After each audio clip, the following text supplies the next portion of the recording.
여러분, 오랜만 banget. Ya! Hello everyone!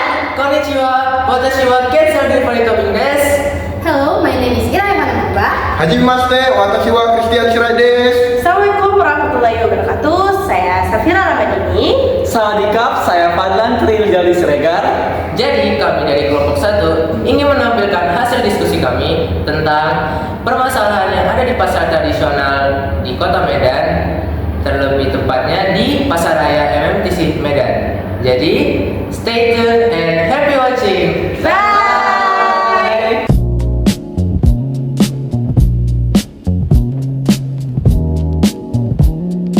Halo guys, kami dari kelompok 1 sudah berada di Pasar Raya MMTC. Jadi di sini kami akan mewawancarai salah satu pedagang yang ada di Pasar Raya MMTC. Oke, baiklah. Jadi di sini kami akan melakukan wawancara bersama pedagang di Pasar MMTC. Bu, kami izin untuk wawancara ya, Bu ya. Boleh. Sebelumnya kami boleh tahu, Bu, nama Ibu siapa, Bu?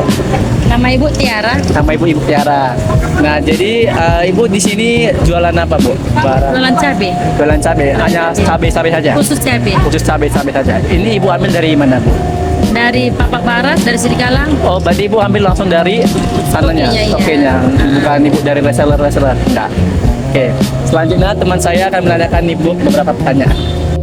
Jadi nama saya Kenzi, Bu. Saya ingin bertanya, apa sih masalah utama yang menurut Ibu terjadi di pajak MMTC ini? Kayak sampah atau yang lain seperti itu? Masalah yang utama Ya, seperti apa misalnya? ya seperti kayak fasilitasnya masih kurang atau enggak banyak sampah yang berserakan sehingga buat Kalau kami kualitas. di MTC ini fasilitasnya full. Mulai dari dinas kebersihannya pun mantap, area parkirnya pun bagus, dan kiosnya pun bagus. Baik Ibu, terima kasih. Selanjutnya pertanyaannya akan dilanjutkan oleh teman saya.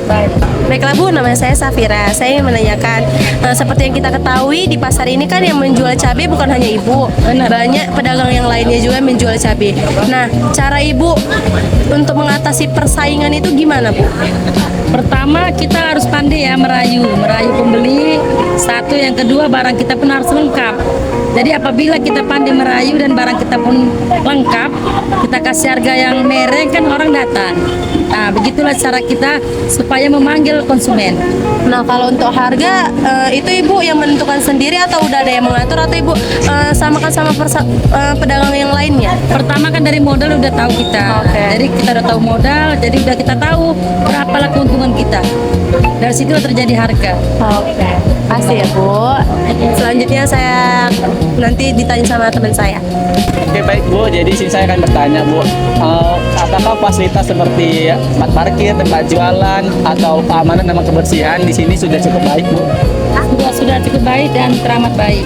Karena di pasar raya MMTC ini memang fasilitasnya sangat mendukung.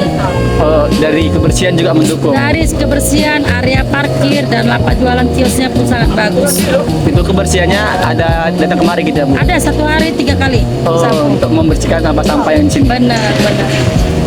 Terima kasih ya, Bu. Baik, sama-sama. Selanjutnya teman saya akan melanjutkan pertanyaannya. Halo, saya Iraihana Purba.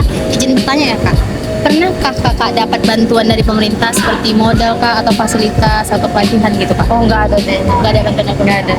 Kalau semisalnya kedepannya pemerintah akan memberikan bantuan gitu kak, kakak berharapnya bantuan apa yang akan diberikan pemerintah? Bantuan anak sekolah ya. Anak sekolah 1. Terus bantuan apa lagi? Bansos. Apa duit? Kalau yang berkaitan dengan usaha kakak gitu apa? Oh, kalau di segi usaha sepertinya belum ada pemerintah kasih bantuan. Kecuali kita mau mengajukan kur. Itulah dia. Itulah bantuan untuk pedagang.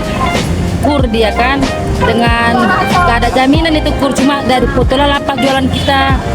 Dari lapak inilah kita bisa dikasih pinjaman. Gitu loh, Dek. Kasih ya kak. Oke Kak, jadi saya Christian mau nanya kan, misalnya kalau ada ancaman dari luar atau kayak bencana kemarin lah banjir kan, sedikit banyak pasti ada kerugian. Ada nggak pemerintah turun tangan memberikan bantuan semacam apa gitu? atau turut mengatur kondisi di pasar ini gitu Pak? Oh, kalau untuk pajak ini enggak ya, Dek. Karena kami kan nggak kena bencana alam di pajak ini. Oh, cuman kan di tempat lain kan kena kan misalnya. Mungkin kalau di tempat lain mungkin lah ya kan. Tapi kalau kami di pajak ini, untuk saat ini situasinya aman. Atau misalnya kayak ancaman dari luar kan, misalnya kayak kakak ngambil pasokan kan, misalnya kayak tadi dari Sidikalang kan, misalnya pasokan lagi sedikit gitu, ada nggak apa pemerintah turun tangan gitu? Oh, Nggak ada. Berarti hanya ngatur pribadi-pribadi lah di sini ya kan. Pemerintah nggak ada turun tangan. Terima kasih ya kan. Oke baik Bu, itu tadi beberapa pertanyaan dari kami sebagai tugas proyek kami di Unimed Bu. Kami mengucapkan terima kasih ya Bu atas kesempatan Ibu untuk membantu kami dalam menyelesaikan tugas-tugas ini Bu. iya, iya. Terima kasih ya Bu. Sama. Oke baik, jadi sini kami mewawancarai salah satu pedagang yang ada di MTC. Oke, baik Kak, perkenalkan kami dari mahasiswa Unimed jurusan akuntansi. Di sini kami ada tugas di mana kami harus mewawancarai pedagang yang ada di pajak-pajak yang ada di dekat MTC dan dekat di Unimed ini. Sebelumnya Kak, boleh nggak tahu nama Kakak siapa? Nama saya Nadia Situmorang. Oh, nama Kakak Nadia. Oke, jadi sini saya ingin bertanya Kak, masalah apa yang sering ada muncul di pasar MTC sini Kak? Masalahnya itu sering kemalingan. Kemalingan. Tapi syukurnya sih ada CCTV sih. Cuman udah kemarin lah baru samping ini kan beras dimaling. Kami juga sering tuh tahu. Tahu. Ya tahu sekota. Kakak pernah mengalami kejadiannya? Pernah juga. Tetangga juga pernah. Sering lah. Kemalingan itu kayak mana? Tahunya pas pagi aja gitu, pas buka. Iya pokoknya kan ini kan semua barang-barang kan ditutup kan. Itu juga tahu sih pemiliknya. Jadi kan kayak ada yang kurang. Supaya dicek CCTV ada apa yang kemaling. Oknumnya belum tahu siapa? Enggak ada. Udah ketangkap. Oke. Terus kan Kak, apakah pernah pemerintah datang kemari Kak? Enggak sih pemerintah. Cuma ya pihak-pihak MTC aja gitu. Ya, nanti aja. Berarti pemerintah belum ada turun lapangan kemari. Oke. Terus kan Kak, fasilitas apa yang fasilitas seperti kesehatan, keamanan, tempat jualan sama tempat parkir apakah sudah cukup baik Kak? Kalau parkir sih belum ya, karena kan sering juga macet gitu kan. Kalau keamanan lumayan lah, cuman ya itu kadang ada kemalingan juga. Terus masalah kebersihan juga aman sih, karena ada juga pembersihnya di sini. Oh, itu pembersihnya ada. Ya ada. Ya, Berapa kali? 2 kali, pagi sama sore. Kali sama sore untuk membersihkan? Bersihkan di sini lah. Kalau tempat parkir tadi kurang? Parkir nggak ada, bebas sih sini, cuman ya itulah nggak ada, belum disediakan parkir. Belum disediakan parkir. Keamanannya? Iya, keamanannya lumayan sih sedikit. Masih sedikit. Iya sedikit lah aman. Oke baik Kak, terima kasih ya Kak atas kesempatannya Kak. Oke sama-sama. Kenalkan, nama saya Fadlan Tri Rizal Siregar dengan NIM 7251220016. Jadi di sini saya akan menjelaskan tentang teori kegagalan pasar. Apa sih kegagalan pasar itu? Kegagalan pasar adalah suatu kondisi di mana mekanisme pasar bebas atau interaksi antara permintaan dan penawaran mengalami kegagalan, menghasilkan alokasi sumber daya yang terbatas atau tidak efisien atau tidak optimalnya bagi keseluruhan secara masyarakat.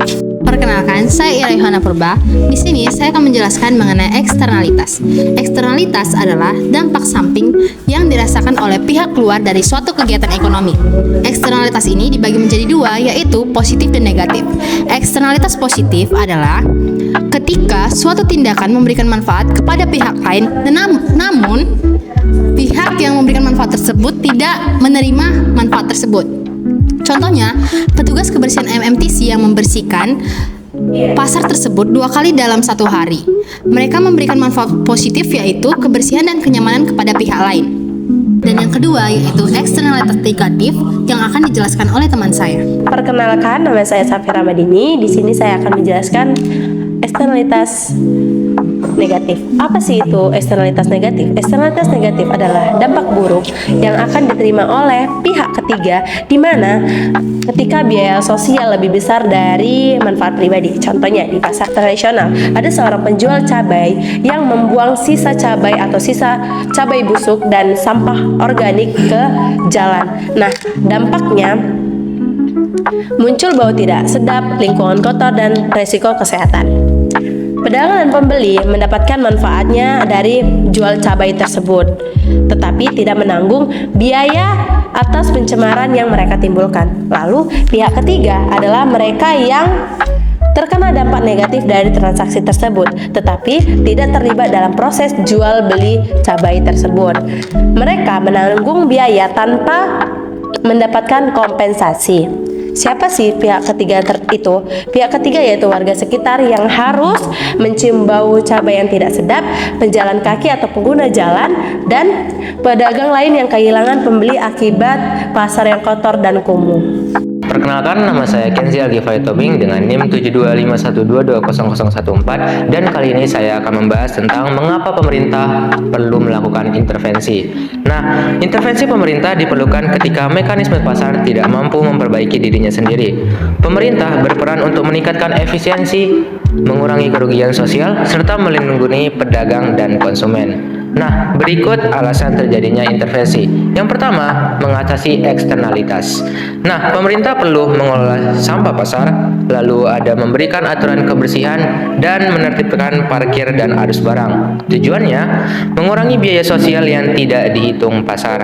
Lalu yang kedua ada mengembalikan persaingan yang sehat. Nah, intervensi diperlukan ketika ada pedagang pasar yang mengatur harga, lalu pemasok memonopoli barang, dan yang terakhir ada pedagang kecil kesulitan mengakses modal.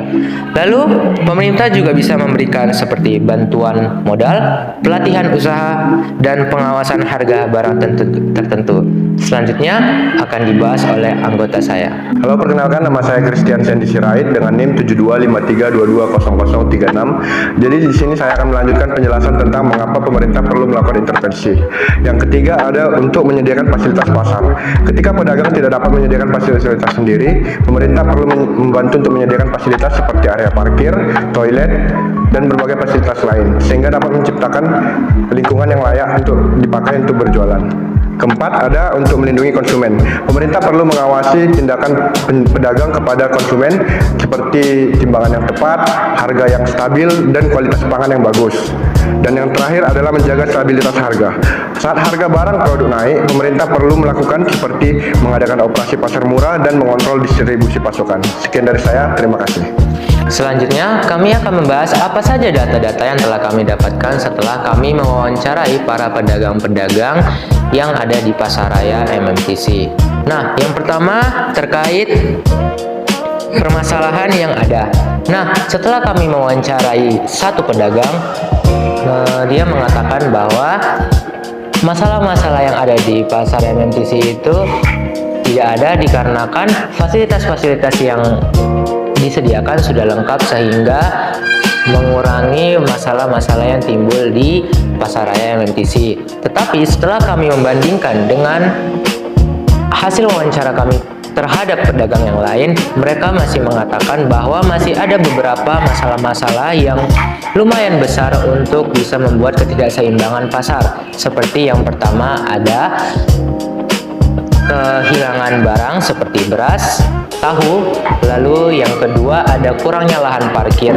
Nah, kurangnya lahan parkir ini membuat keamanan di Pasaraya MMTC ini menjadi berkurang atau tidak maksimal. Oke, baiklah, jadi di sini saya akan menjelaskan tentang fasilitas yang ada di pasar MMTC apakah cukup baik atau tidak. Jadi berdasarkan data yang kami mendapatkan melalui wawancara di pasar MMTC, bahwa di pedagang pertama bilang bahwa fasilitas yang didapatkannya itu seperti kebersihan dan keamanan. Seperti dinas kebersihan mengutip sampahnya setiap 1 hari 2 kali, pagi dan sore. Dan di pedagang kedua fasilitasnya itu dia bilang tidak ada lahan parkir yang memadai, terus sering terjadinya kemalingan, dan dia juga menyediakan fasilitas CCTV yang bisa melihat rekaman maling tersebut. Sekian dari penjelasan saya, terima kasih. Baiklah, saya akan menjelaskan tentang peran pemerintah dalam membantu pedagang menghadapi masalah yang ada. Jadi dari yang kami dapat, hasil menganalisis mewawancarai 2 toko yang ada, kami dapatkan bahwa peran pemerintah dalam Pasaraya MMTC sangatlah minim, termasuk dalam keamanannya. Sering terjadi kemalingan dalam salah satu toko. Kemudian terkait bencana yang baru-baru ini terjadi, yaitu bencana banjir, terdapat banyak masalah yang terjadi di pasaraya tersebut, namun tidak ada peran pemerintah sama sekali. Mereka membersihkan dan mengatur segala kegiatan di pasar dengan pribadi. Sekian dari saya, terima kasih.